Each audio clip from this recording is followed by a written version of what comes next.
Is it a Chinese one? I guess so. Anyways, found it buried in somebody's backyard on its side. Said, "Do you want to sell it?" And the guy said, "Yeah, you can have it."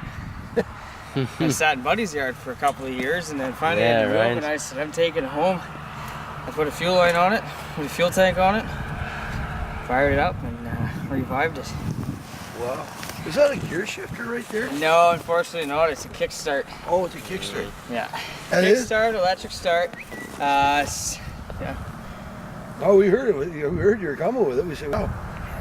So you do quite a bit of work yourself on it.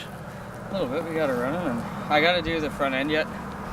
I want to change the gearing on it, but if I change the gearing on it, I don't know if I'm going to have enough power to compensate for the speed. But right now it's pretty fun. I was bombing around my backyard with it and just going everywhere. Yeah, the front wheels are all messed up. Wangy, Yeah. It's hard when you're on bare asphalt because it pulls it either